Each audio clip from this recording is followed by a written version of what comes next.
Relationship ready? Relationships are a part of life. There are many different kinds of relationships: neighbors, co-workers, friends, business, social, and romantic. When the word relationship comes up, many people only think of the romantic. Uh, all relationships are valid, although all relationships are not necessarily desirable or positive. I remember back when dating was fun. We used to go out to share activities and experiences because it was enjoyable. There was no pressure or arguing, at least most of the time. It was not so much a competition like it is today, when everyone wants to know immediately what they're going to get out of it. From the very inception, they want to know where this is going and how is it going to benefit me. People will intentionally hold back on sharing, giving, and loving if they don't feel that the other person is all in, and all in first. They don't want to be the first one to go all in. Now, how can two people ever reach a plateau of comfortable trust and happiness when one or even both are afraid to show their cards, refusing to go all in? Nobody will call or show their hand, so the game is just stuck, never able to complete the game fully because we're afraid of not being the winner. So, what happened to that fun and mystery? Every date wasn't great, it wasn't perfect, but it was rarely ever a battle of wills the way we see now. A complete mission impossible between two immovably stubborn people. I can recall one bad date many, many years ago when the girl and I just were not in sync.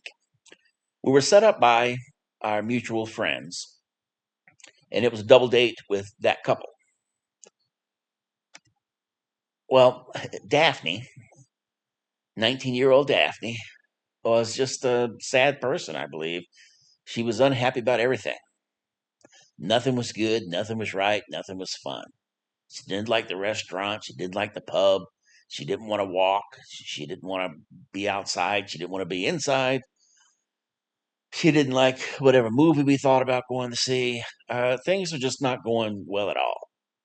But me, being the person that I am, I was trying to stick it out and hold things together for the sake of all of us, because we were a group of four out trying to have a good time. So we were walking down the sidewalk. It came to an intersection, and Daphne, evidently lost in her complaining, stepped off the curb without looking in the street, and she was right in the path of a racing taxi cab. This happened so fast, there was no time to think, scream, call out her name, yell, watch out or anything. It was just a reflexive action. I reached out, grabbing Daphne by the collar of her clothing at the back of her neck, and snatched her back onto the sidewalk. The taxi driver never even slowed down, and this girl would have likely been killed within the next second, or seriously injured. It was going to be a big deal. The couple walking behind us gasped and screamed at the extremely close call. I was still trying to catch up. My mind was trying to catch up with what my body had just done, pulling this girl back to save her life. But oh no, Daphne saw things from a totally different way, completely different perspective, her own twisted view. Daphne pulled away harshly, yanking away from me and yelling, "Don't you ever put your hands on me," and yanked me around like a dog. I had no words for that. My jaw dropped at her ridiculous reaction. I made eye contact with my buddy, and he just shrugged his shoulders in confusion because even he didn't understand it. So I turned back to Daphne, and I got a little bit loud and quite rude, told her what I really thought about her response to me saving her life and her overall crappy attitude. So that was my first and only date with Daphne. Attitudes today are so different.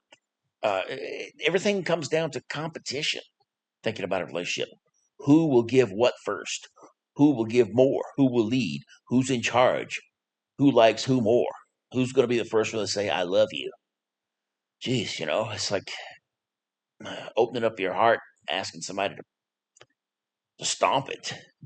It was so much easier in past years when we were both present in the moment, as these hippies say, present in the moment to enjoy each other's company without all the pains and penalties and confusion and wondering what's coming next, where we'll be in 2 months, 2 years. Uh, We were out for fun. Now, obviously, this particular story I told about Daphne, that was 30 years ago. So I'm 30 years older now. So some of the changes that I experience are probably have to do with age. Because I am a mature, successful, single man, women have the expectation that I'm seeking a wife. And girls are looking for money up front just to talk. I mean, boy, things have sure changed. I can count, or I can't count, I should say, how many females I've met that have told me that they refuse to go on a single date with a man unless he is dedicated to making it into a lasting partnership that leads to marriage. I always look at them in amazement because it's absolutely ridiculous idea. And I try to explain to him how stupid this is. Well, I don't use the word stupid, but I don't think. But they want to have, before going on one date, where it is they would meet me and learn a little bit about me, and they come up with this idea when they know that they want a promise of a future together, when they know nothing about my personality, my history, my habits. And most of the time, at that point that I've heard these ridiculous demand, they don't even know my name. It's just absolutely crazy. So, a focus should be spent on spending time together. It's quality time, comfortable time, unrushed, unpushed, no stress. Learn, share, and have fun. And learn about each other. Not being pushed into tight spaces, mentally, physically, and emotionally. You should not ever squeeze or be squeezed by another as an attempt to mold and form something from nothing. It's unnatural and it's unhealthy. You should never commence a relationship with the intention of making it a long term lasting partnership. I mean, I, I, I don't know why women come up with this. I've never heard a guy make this demand, but I've heard multiple women do it. Now, for guys, which is probably who I'm addressing on this, when you meet a new dude, no matter how cool he might be, do you hear a voice in your head telling you, "Oh my God, no matter what happens, I'm going to do everything in my power to make this man become my very best friend"? Or maybe you just got the balls and you just tell the dude straight up on the very first time you're hanging out, sitting there having a drink or something, or coming out of the gym after playing a game. You say, "Man, I got plenty of friends, and I'm not going to be spending any time with you unless you guarantee that we're going to be BFFs, best friends forever." I mean, how do you think this guy would react? Can you imagine those words coming out of your mouth? Ooh, wee. Of course not. It sounds stupid to even say it out loud, but if a friendship happens, then it happens. If it grows into a much stronger friendship, then that's excellent. You don't hire or find a best friend on day one. That's something that builds over time. You don't force it. Forcing forcing is ultimately faking it, right? It simply grows. You don't build it. You didn't build that. Then, you have to be happy with yourself. You have to be happy yourself and with yourself before bringing another person into your orbit. The goal is to be confident, complete, and content on your own. Then you are in the right position in life to decide whether or not to invite someone else into the peaceful tranquility. Then you are in the position to decide whether or not you invite and allow someone else into the peaceful tranquility that you have created. You want to know why I'm not happy? Fuck, that's why I'm not happy. Because everything. I'm going to write this down. The real reason I'm not happy. ...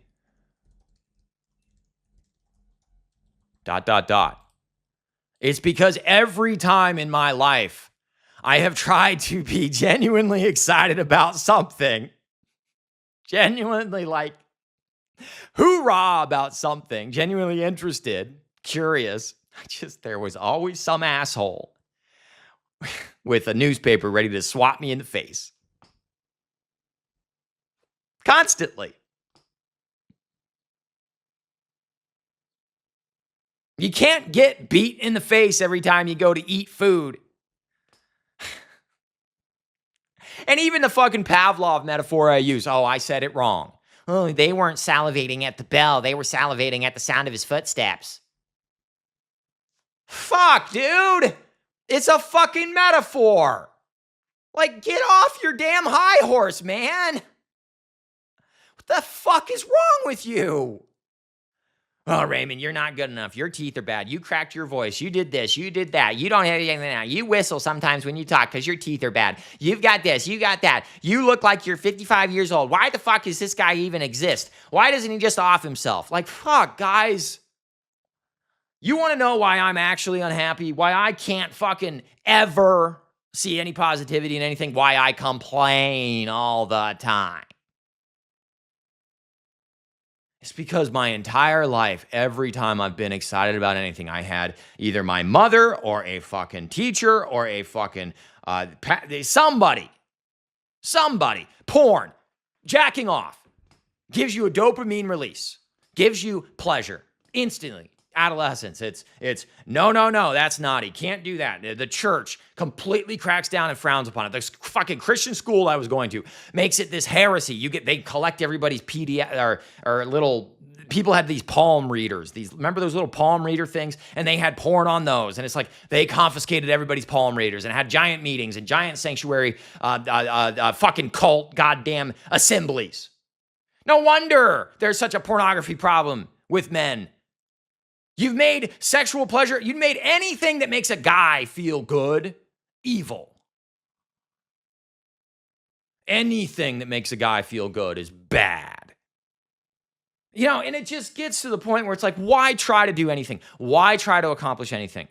If all I ever do is get met with consternation and difficulty and incompliance and just fucking another fucking fist in my face telling me I can't do something, why would I try? You know, and then I get these fucking lecture goddamn articles. Accept less. You need to be okay with less. And then these fucking patronizing paragraphs of just be good at one thing. Yeah, Sean, what are you good at? Writing? Well, you actually are a pretty good writer. Well, you're using M dashes though, so I don't know. You might be Chat GPT.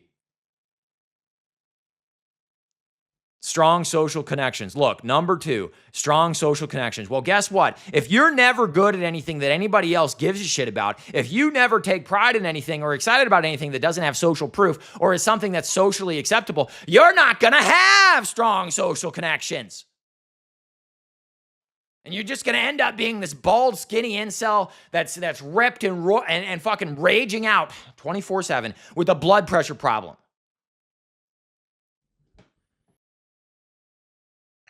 Oh man, I really do love watching my boy Raymond, because he is so open, emotional, honest, and raw. But he has some work to do, and he's not alone. We all have work to do. Raymond is just very vocal and visually sharing his own journey with all of us. And I wish Raymond the greatest success the shortest path to highest success and complete happiness. And for everybody, for all of you, if you are not complete, happy, and satisfied, then you're not yet prepared to integrate another individual into your life circle. Conquer your domain first. Then you might consider inviting others in to share and enjoy it alongside you. Confident, complete, and content on your own, guys. Thanks for listening. Cretin Media out.